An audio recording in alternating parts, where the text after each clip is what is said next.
Alam niyo pinakamagandang halintulad ng parents ninyo? Isang kandila na kung saan sumisiga. May ilaw siya. At yung ilaw na yan, willing siyang ipailaw sa inyo para kahit papano maging successful yung buhay ninyo. They are risking their life.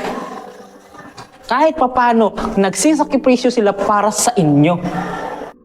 Pero ang pinakapangit sa kandila, habang sumisiga siya, lumiliit yung buhay niya. Kailan nyo marirealize na dapat kahit papano, unahin nyo yung sarili ninyo para at least kahit papano, matulungan nyo sila? Hindi nyo obligasyon. Pero kung mahal nyo sila kahit papano, unahin nyo naman sila kaysa dito.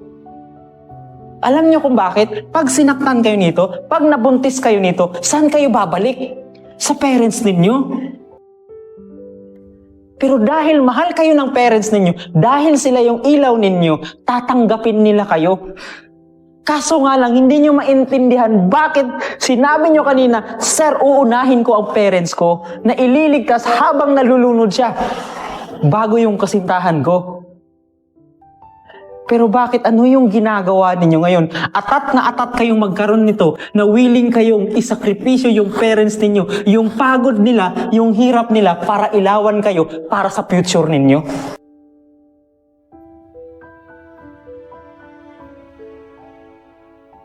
Sa bagay, hindi nyo marirealize kung gaano kahirap ang dala nila. Hindi nyo alam kung gaano kasakit para sa kanila na kahit papano maramdaman nila na mas importante ito kaysa dito. Hindi nyo alam. Kasi bakit hindi nyo alam? Hindi pa kayo magulang. Pero sa time na magiging magulang na kayo, lalong-lalo na pag magiging magulang kayo na hindi pa kayo ready, sigurado ako, mas mahirap yung dadanasin ninyo.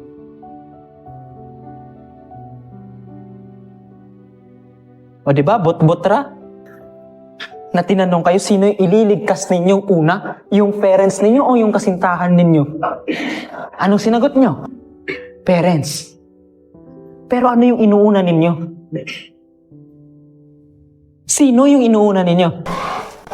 Sa halip pa nga, unahin yung iligtas yung sarili nyo. Kasi pag iniligtas nyo yung sarili ninyo, in-improve nyo yung sarili nyo, pinatapos nyo yung sarili nyo, at maghanap kayo ng trabaho, at pagdating ng araw, magiging successful kayo, sigurado ako, maililigtas nyo rin sila sa hirap na meron sila.